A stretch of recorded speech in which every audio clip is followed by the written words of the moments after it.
From Ziggy in here to show you the new My Ford Touch, and it's a whole new way for people to interact with their vehicle that's going to be smarter, simpler, and safer. It's going to help them keep their eyes on the road and their hands on the wheel. What we've done is we've given you new displays, new controls, and a new voice rec system. So there's now two full-color LCD displays in front of the driver. They get controlled by 5-way controls on the steering wheel. The 5-way controls were selected because it's a common interface that people already know how to use. They've used them on remote controls, on digital cameras, things like that for years. You're going to be able to customize the amount of information that you see in the screens.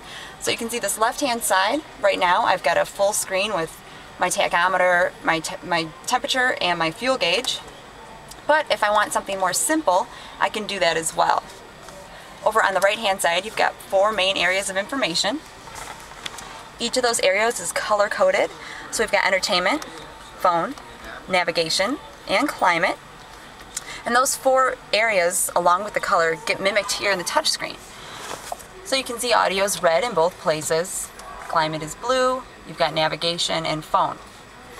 So there's some new features within the touchscreen as well that allow you to connect to the outside world. So Sync Services is going to let you get turn-by-turn directions, traffic information, and personalized stocks, sports scores, weather, all kinds of things like that in the vehicle. The new thing that you're also going to be able to do, this one's not equipped, but we will be bringing out the internet connectivity within the vehicle as well. There's going to be 3 ways that you can do that. If you've got a data plan on your smartphone, you can connect through Wi-Fi. Or if you have a USB mobile broadband card, you can plug that here into the media hub, where you've got 2 USB ports, an SD card slot, and your RCA jacks. And once you plug this in, you're going to be able to create a hotspot out of the vehicle where your backseat passengers are also going to be able to access the internet. You can do the same thing if you tether your USB phone, or I'm sorry, not your USB, your smartphone to the vehicle. Also, if you're sitting in a Wi-Fi hotspot, maybe in your garage or the parking lot of Starbucks, you can bring in the internet that way.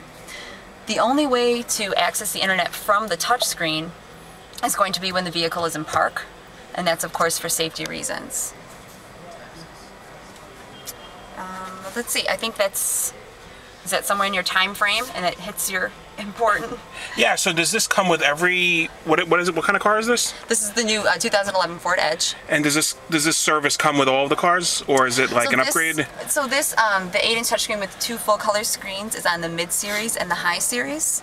And then your entry-level series is also going to have improved usability and graphics, but it's only going to have 1 full-color LCD screen in the cluster and a second full-color 4.2-inch LCD in the center stack, but it will not be a touch screen. So it'll be controlled by one of these 5-way remote controls. Okay, so if I'm driving down the highway, right, because right now the big thing is, the big push is, you know, don't text while you're driving, which I'm totally against. When I see YouTube people posting videos on YouTube of them driving, I think it's absurd. YouTube should really remove those. How do you prevent that? I know you said that has to be in park, but are there other ways that you do that as well? Sure. So as far as texting goes, what we've done is, as long as your phone is supported by the message accessing profile, you can have your text read aloud to you from the system. So if you get an incoming text message, the system will read it to you, and then you've got the option to send a canned text message back. So we've got 15 different canned messages that you can send back, or you can call the person. What we're not allowing is the system is not ready for you to like speak a text message and have it sent back, but you're also not going to be able to type it. So the system does have speed lockouts where you're not going to be able to type a message unless you're stopped. But we do give you the option, of course. You can listen to it, and then you're going to be able to respond with a predefined message. And so you showed me how this works on the screen for changing, say, something as simple as, you know, putting the air conditioning on. But it looked like you had to push a lot of buttons to turn the air conditioner on, whereas in a normal car you just click the switch. And actually, you still have all of your climate. That actually feels really good. I won't shoot your way. You actually do still have hard buttons for your climate. So you can see this is all capacitive touch sense. Gotcha. So the old way is still available. Exactly. So along with the new you way. actually have a lot of new ways to interact. You can use your cluster because you've got climate here. You can use voice rec. How does that? Can you show us how that works? No, actually, the voice rec is not ready for demos today. Ah, okay. Yeah, we've got to do some software updates Gotcha. first. Or you could use the touch screen. Or you can use the electronic finish panel. So you really have a lot of options now in terms of controlling it. Another nice thing about the system, we've got some updated graphics. So you can see on our climate here, we have driver and passenger focus change. All right, so here's another question, right? I see all your commercials on American Idol, and one of the commercials shows that they can change the colors in the car or something. Absolutely. How do you do that? Let's see. Yeah, so if we go to the ambient lighting. I don't know why anybody would want to do that. It's the car, but it's really a love it or hate it feature. So you can see the cup holders here are red. The color that I want, I just select the one that I like. So if I'm buying a Ford today. Or I want to go to blue, I can do that. You can also change the brightness of it. Is that the only thing that changes? Oh, actually, it's in the cup holders. You can see it also in the footwells. Oh, I see. It's in the door. It's in the center console here. Oh, okay. And then there's some in the back seat as well. Interesting. So yeah, it's the whole vehicle has the ambient lighting.